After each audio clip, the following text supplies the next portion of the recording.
ಈ ಅಂಬೇಡ್ಕರ್ ಜಯಂತಿಗಳು ಏನಾಗವೆ ಅಂದ್ರೆ ಎಲ್ಲ 3D, ಅದಿಲ್ಲದೆ ಜಯಂತಿಯೇ ಇಲ್ಲ. ಈ ಟ್ರಿಪಲ್ D ಇದೆಯಲ್ಲ, DJ, ಡ್ಯಾನ್ಸು, ಡ್ರಿಂಕ್ಸ್, ಇವು 3 ಇಲ್ಲವಲ್ಲ KHP ಕಾಲೋನಿಯಲ್ಲಿ ಹೊಡೆದಿ ಚಪ್ಪಾಳೆ. ಇದು ಅಂಬೇಡ್ಕರ್ ಜಯಂತಿ. ನನ್ನ ದೇಶದ ಹೆಣ್ಮಕ್ಳು ರಾಷ್ಟ್ರಪತಿ ಆಗ್ಬೇಕು, ನನ್ನ ದೇಶದ ಹೆಣ್ಮಕ್ಳು ಪ್ರಧಾನಿ ಆಗ್ಬೇಕು, AS ಆಗ್ಬೇಕು, DC ಆಗ್ಬೇಕು, SP ಆಗ್ಬೇಕು ಅಂತ ಗುಡುಗಿದಂತ ಸಿಂಹ ಡಾಕ್ಟರ್ ಬಾಬಾ ಸಾಹೇಬ್ ಅಂಬೇಡ್ಕರ್. ಅಂತ ಸ್ವಾಮೀಜಿಗೆ 12ನೇ ಶತಮಾನದಲ್ಲಿ ಒಬ್ಬ ಸತ್ಯಕ್ಕೆ ಕಸ ಹೊಡಿತಕ್ಕಂತ ಹೆಣ್ಣು ಮಕ್ಕಳು ಹೇಳ್ತಾಳೆ, ಮುಟ್ಟೆಂದು ಈ ಆಳಿಸು ಮುಟ್ಟಾಳರೆ, ಮುಟ್ಟಾದ ಹೆಣ್ಣನ್ನು ಮುಟ್ಟಲಲ್ಲದು ಜಗ, ಮುಟ್ಟೆಂದು ಈ ಆಳಿಸು ಮುಟ್ಟಾಳರೆ, ನೀವು ಹುಟ್ಟಿದ ಎಲ್ಲಿಂದ ಅಂತ ಕೇಳ್ತಾಳೆ ಹೆಣ್ಣು. ಭಾರತ ದೇಶದ ಪ್ರತಿಯೊಬ್ಬ ಹೆಣ್ಣು ಮಗಳು ನನಗೆ ಮಹಾರಾಣಿ ಇದ್ದಾಗೆ, ಅದಕ್ಕೆ ನಾನು ಕೈ ಕೊಡೋದಿಲ್ಲ, ಕೈ ಮುಗಿತೀನಿ ಅಂತ ಅಂಬೇಡ್ಕರ್. ಭಾರತ ದೇಶದ ಪ್ರತಿಯೊಬ್ಬ ಹೆಣ್ಣು ಮಗಳು ನನಗೆ ಮಹಾರಾಣಿ ಇದ್ದಾಗೆ. ಇವ್ರನ್ನ ಯಾವ ಜಾತಿಗೆ ಸೇರಿಸ್ತಾರೆ ಅಂಬೇಡ್ಕರ್? ಯಾವ ಧರ್ಮಕ್ಕೆ ಸೇರಿಸ್ತಾರೆ? I am firstly Indian, I am lastly Indian. ನಾನು ಉಡುವಾಗಲೂ ಭಾರತೀಯ, ನಾನು ಸಾಯುವಾಗಲೂ ಭಾರತೀಯ ಅಂತ ಅಂಬೇಡ್ಕರ್ ಅವ್ರನ್ನ ಯಾವ ಜಾತಿಗೆ ಸೇರಿಸ್ಬೇಕು, ಯಾವ ಧರ್ಮಕ್ಕೆ ಸೇರಿಸ್ಬೇಕು? ಅದಕ್ಕೆ ಯಾಕೆ ಅಂಬೇಡ್ಕರ್ ಅವ್ರನ್ನ ಇಡೀ ವಿಶ್ವ ಅಂಬೇಡ್ಕರ್ ಕಡೆ ಮುಖ ಮಾಡ್ತಿದೆ? ಯಾಕೆ ಅಂಬೇಡ್ಕರ್ ಜಯಂತಿಯನ್ನ ಮಾಡಬೇಕು? ಅಂಬೇಡ್ಕರ್ ಜಯಂತಿನ ಯಾಕೆ ಮಾಡಬೇಕು? ಅಂಬೇಡ್ಕರ್ ಜಯಂತಿಯನ್ನ ಯಾರು ಮಾಡಬೇಕು? ಅಂಬೇಡ್ಕರ್ ಜಯಂತಿಯನ್ನ ಹೇಗೆ ಮಾಡಬೇಕು? DJ ಇಲ್ಲ, ಡ್ಯಾನ್ಸ್ ಇಲ್ಲ, ಡ್ರಿಂಕ್ಸ್ ಇಲ್ಲ, 3D ಇಲ್ಲವೇ ಇಲ್ಲ, ಹೊಡೆದೇ ಚಪ್ಪಾಳೆ. ಅಂಬೇಡ್ಕರ್ ಜಯಂತಿ ಅಂದ್ರೇನು? ಮೊದಲನೇ DJ, ಎರಡನೇದು ಡ್ರಿಂಕ್ಸ್, ಮೂರನೇದು ಡ್ಯಾನ್ಸ್. ಈ ಅಂಬೇಡ್ಕರ್ ಜಯಂತಿಗಳು ಏನಾಗವೆ ಅಂದ್ರೆ ಎಲ್ಲ 3D, ಅದಿಲ್ಲದೆ ಜಯಂತಿಯೇ ಇಲ್ಲ. ಈ ಟ್ರಿಪಲ್ D ಇದೆಯಲ್ಲ, DJ, ಡ್ಯಾನ್ಸು, ಡ್ರಿಂಕ್ಸ್, ಇವು 3 ಇಲ್ಲವಲ್ಲ KHP ಕಾಲೋನಿಯಲ್ಲಿ ಹೊಡೆದಿ ಚಪ್ಪಾಳೆ. ಇದು ಅಂಬೇಡ್ಕರ್ ಜಯಂತಿ. ಅಂಬೇಡ್ಕರ್ ನನ್ನ ದೇಶದ ಹೆಣ್ಣುಮಕ್ಕಳು, ನನ್ನ ದೇಶದ ಜನ ಓಟಿನ ಹಕ್ಕಿಲ್ಲ, ನೋಟಿನ ಹಕ್ಕಿಲ್ಲ, ಸೀಟಿನ ಹಕ್ಕಿಲ್ಲ, ಓದೋ ಹಕ್ಕಿಲ್ಲ, ಬೆನ್ನಿಡ್ಕೊಳ್ಳೋ ಹಕ್ಕಿಲ್ಲ, ನಾಯಿ ನರಿಗಳ ತರ ಬದುಕ್ತಾ ಇದ್ದಾರೆ. ನನ್ನ ದೇಶದ ಹೆಣ್ಣು ಮಕ್ಕಳಿಗೆ ಘನತೆ ಮತ್ತು ಗೌರವ ಬರಬೇಕಾದ್ರೆ ಅವರಿಗೆ ಓಟಿನ ಹಕ್ಕನ್ನು ಕೊಡ್ಬೇಕು, ನೋಟಿನ ಹಕ್ಕನ್ನು ಕೊಡ್ಬೇಕು, right to education, right to property, right to equality ಎಲ್ಲವನ್ನೂ ಕೊಡಬೇಕು. ನನ್ನ ದೇಶದ ಹೆಣ್ಮಕ್ಳು ರಾಷ್ಟ್ರಪತಿ ಆಗ್ಬೇಕು, ನನ್ನ ದೇಶದ ಹೆಣ್ಮಕ್ಳು ಪ್ರಧಾನಿ ಆಗ್ಬೇಕು, AS ಆಗ್ಬೇಕು, DC ಆಗ್ಬೇಕು, SP ಆಗ್ಬೇಕು ಅಂತ ಗುಡುಗಿದಂತ ಸಿಂಹ ಡಾಕ್ಟರ್ ಬಾಬಾ ಸಾಹೇಬ್ ಅಂಬೇಡ್ಕರ್. ಅಂಬೇಡ್ಕರ್ ಇಲ್ಲ ಅಂದಿದ್ರೆ ಈ ದೇಶದ ಹೆಣ್ಣು ಮಕ್ಕಳು ರವ ನರಕದಲ್ಲಿ ಇರ್ತಾ ಇದ್ರು. ಅದಕ್ಕೆ ರಾಷ್ಟ್ರಪತಿ ದ್ರೌಪದಿ ಮುರ್ಮು ಅವರು ಭಾಷಣ ಕೇಳಿದ್ರಿ, ಟಿವಿ ಭಾಷಣ ಮಾಡ್ತಾ ಹೇಳ್ತಾರೆ ಮುರ್ಮು ಅವರು, honourable president of India, doctor Bhimrao Ramji मेरे लिए भगवान है. कौन है भगवान? भगवान कौन है? डॉक्टर भीमराव रामजी अंबेडकर मेरे लिए भगवान है. ಪ್ರಶ್ನೆ ಕೇಳ್ತಾರೆ, ಯಾಕೆ ಭಗವಾನ್ ಅವರು ಅಂತ ಹೇಳ್ತಾರೆ ಅಂದ್ರೆ, ನಾನೊಬ್ಬ tribal lady, I became a tribal lady. ಆದಿವಾಸಿ ಹೆಣ್ಮಗಳು, ನಮ್ಮ ಊರಿಗೆ ಲೈಟ್ ಬೆಳಕೆಲ್ಲ ಕತ್ತಲೆಯ ಕೂಪದಿಂದ ಬಂದಂತ ನಾನೊಬ್ಬ ಹೆಣ್ಮಗಳು. I became A president of in India, the reason of doctor Bhimrao Ramji Ambedkar and the constitution. मेरे लिए भगवान है, तुम्हारे लिए? ನನಗೆ ಭಗವಾನ್ ಅಂದ್ರೆ ಯಾರು? President of India. ನಿಮಗೆ ಭಗವಾನ್ ಯಾರು? ಯಾರು ಕೈಯನ್ನ ಇಟ್ಟು ಇಂಕ್ ಹಾಕ್ಸ್ಕೊಂಡು ಓಟ್ ಹಾಕಕ್ ಹೋಗ್ತಿರೋ, ಎಲೆಕ್ಷನ್ ನಲ್ಲಿ ಓಟ್ ಹಾಕ್ಲಿಕ್ಕೆ ಇಂಕ್ ಹಾಕ್ಸ್ಕೊಳ್ತಿರಲ್ಲಪ್ಪ, ನಿಮಗೆ ಓಟಿನ ಹಕ್ಕನ್ನು ಕೊಟ್ಟವ್ರು ಯಾರು? SC-ಗಳಿಗೆ ಮಾತ್ರ ಓಟ್ ಇಲ್ಲ, ST-ಗಳಿಗೆ ಮಾತ್ರ ಇಲ್ಲ. ಭಾರತ ದೇಶದ ಪ್ರತಿಯೊಬ್ಬ ವಯಸ್ಕರಿಗೂ ಮತದಾನದ ಹಕ್ಕನ್ನು ಕೊಡಿಸ್ಲಿಕ್ಕೆ 2 ಮಕ್ಕಳನ್ನು ಕಳ್ಕೊಂಡಿದ್ದಾರೆ ಅಂಬೇಡ್ಕರ್. 2 ಮಕ್ಕಳು. ನಿಮಗೆ ಓಟಿನ ಹಕ್ಕನ್ನು ಕೊಡ್ಲಿಕ್ಕೆ 2 ಮಕ್ಕಳು ಕಳ್ಕೊಂಡ್ರು. ನಾವೆಷ್ಟು ಮಕ್ಕಳು ಕಳ್ಕೊಂಡಿದ್ದೀವಿ? ನಮ್ಮಲ್ಲಿ ಎಷ್ಟು ಮಕ್ಕಳು ಕಳ್ಕೊಂಡಿದ್ದೀವಿ? ಓಟಿನ ಹಕ್ಕಿಗೋಸ್ಕರವಾಗಿ ನೆಲ್ಸನ್ ಮಂಡೇಲ 27 ವರ್ಷ ಜೈಲಲ್ಲಿದ್ರು. ದಕ್ಷಿಣ ಆಫ್ರಿಕಾದ ಅಧ್ಯಕ್ಷ ತನ್ನ ರಾಷ್ಟ್ರದ ಜನರಿಗೆ ಓಟ್ನ ಕೊಡಿಸ್ಲಿಕ್ಕೆ 27 ವರ್ಷ ಜೈಲಲ್ಲಿದ್ರು. ಆದ್ರೆ ನಿಮಗೆ ಒಂದು ತೊಟ್ಟು ರಕ್ತವನ್ನು ಕೇಳಿದ ರೀತಿಯಲ್ಲಿ ನಿಮಗೆ ಓಟಿನ ಹಕ್ಕನ್ನು ತಂದುಕೊಟ್ಟ ಸರ್ದಾರ ಡಾಕ್ಟರ್ ಭೀಮರಾವ್ ರಾಮ್ಜಿ ಅಂಬೇಡ್ಕರ್. ಆ ಓಟು ಇವತ್ತು ರಾಷ್ಟ್ರಪತಿ ಭವನದಿಂದ ಹಿಡಿದು PD-ವರೆಗೂ ಅಂಬೇಡ್ಕರ್ ಕೊಟ್ಟಂತ ಓಟ್ನಿಂದ ಇವತ್ತು TP, ZP, ನಮ್ಮ ಸಂಜೀವ್ ಶೆಟ್ಟಿ, ನಮ್ಮ ಮೇಯರ್, ಮಹಾಪೌರರು ಆಯ್ತಿತ್ತ ಸ್ವಾಮಿ ಮಹಾಪೌರ ಆಗ್ಲಿಕ್ಕೆ. ಮತದಾನ ಹಕ್ಕನ್ನು ಕೊಡ್ಬೇಕಾದ್ರೆ ಅಂಬೇಡ್ಕರ್ ಅಷ್ಟಿಷ್ಟು ಕಷ್ಟಪಟ್ಟಿಲ್ಲ. ಯಾಕೆ ಅಂಬೇಡ್ಕರ್ ಜಯಂತಿನ ಮಾಡಬೇಕು ಅಂದ್ರೆ ಪ್ರತಿಯೊಬ್ಬರು ಮತದಾನದ ಹಕ್ಕನ್ನು ಹಾಕಿ ಇವತ್ತು ಈ ರಾಜ್ಯದಲ್ಲಿ ಶಾಸಕಾಂಗ ಕಾರ್ಯಗಳ ನ್ಯಾಯದಲ್ಲಿ ಕೂತಿದ್ದೀರಲ್ಲ, ಅದು ಯಾರು ಅದು ಡಾಕ್ಟರ್ ಬಾಬಾ ಸಾಹೇಬ್ ಅಂಬೇಡ್ಕರ್ ಋಣ. ಅದನ್ನ ನಾನು ಹೇಳ್ತಿಲ್ಲ.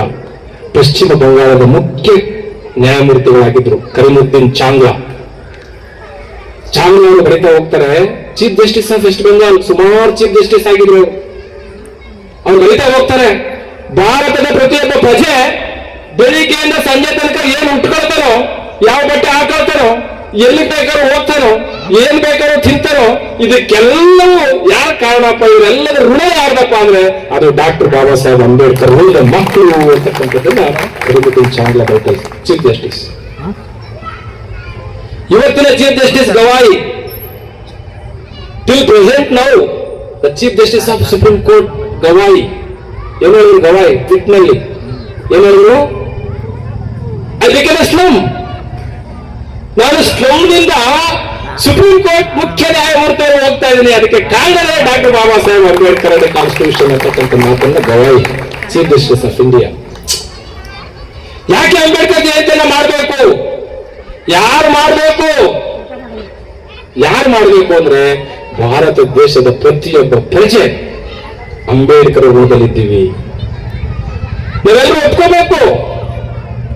ಒಬ್ಬ ಸ್ವಾಮೀಜಿ, ನಮ್ಮ ಪೂಜ್ಯರು ಗೊತ್ತು, ಕೋರಣೇಶ್ವರ ಸ್ವಾಮೀಜಿ, ಒಬ್ಬ ಸ್ವಾಮೀಜಿ ಏನ್ ಹೇಳಿದ್ರು ಗೊತ್ತಾ? ಈಗೀಗ ಮೊನ್ನೆ ಹೆಣ್ಣು ಮಕ್ಕಳು ಮುಟ್ಟಾದ್ರೆ, ಕೇಳಿಸ್ಕೊಳ್ಳಿ ಸ್ವಾಮಿಗಳೆಲ್ಲರೂ ದಕ್ಷಿಣ ಕನ್ನಡದವರು, ಹೆಣ್ಣು ಮಕ್ಕಳು ಮುಟ್ಟಾದ ಹೆಣ್ಣು ಮಕ್ಕಳು ಏನಾದ್ರು ಅಡುಗೆ ಮಾಡಿ ಇಟ್ಬಿಟ್ರೆ, ಅಡುಗೆಯನ್ನ ತಿಂದುಬಿಟ್ರೆ ಮುಂದಿನ ಜನ್ಮಕ್ಕೆ ನಾಯಿ ಆಗ್ಬಿಡ್ತೀರಿ ನೀವು ಅಂತ ಹೇಳಿದ ಒಬ್ಬ ಸ್ವಾಮಿ. ನೋಡಿರ್ಬೇಕು, ಟಿವಿಗಳಲ್ಲೆಲ್ಲ ಬಂದಿತ್ತು.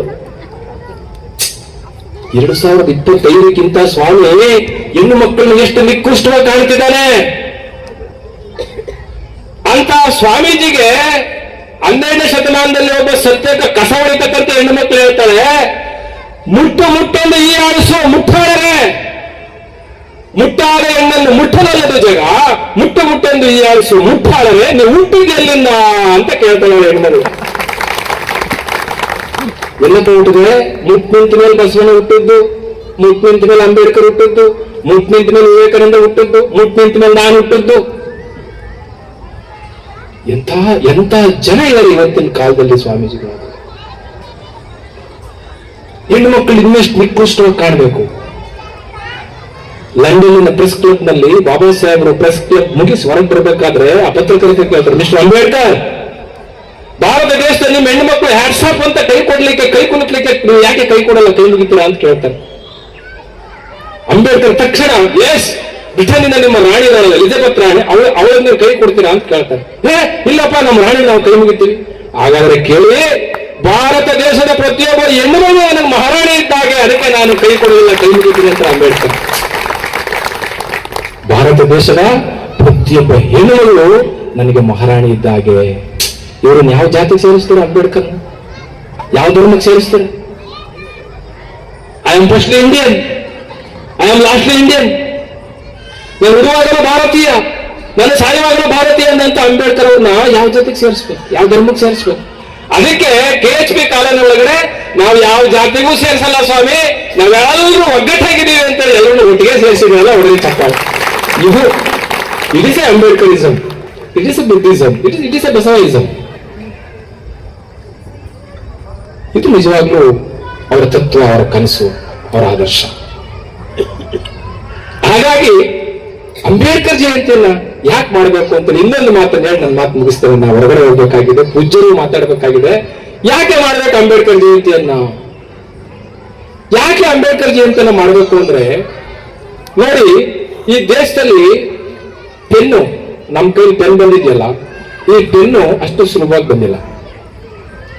ನಮ್ಮ ಕೈಗೆ ಪೆನ್ ಕೊಡಿಸ್ಬೇಕಾದ್ರೆ ಬಾಬಾ ಸಾಹೇಬರು 4 ಮಕ್ಕಳ ಸಮಾಧಿ ಕಟ್ಟಿದ್ದಾರೆ. ಒಬ್ಬ ಮಗ ಸಾಯ್ತಾನೆ, ಮುಖ ನೋಡಕ್ ಬಂದಿಲ್ಲ. ಇನ್ನೊಬ್ಬ ಮಗ ಸಾಯ್ತಾನೆ, ರಮಾಬಾಯಿ ಪತ್ರದಲ್ಲಿ ಲೇಟಾಗಿ ಬರೀತಾಳೆ. ಮಗ ಸಾಯ್ತಾಳೆ, ಇನ್ನೊಬ್ಬ ಮಗ ಸಾಯ್ತಾನೆ, 22 ಮಗ ಸಾಯ್ತಾನೆ.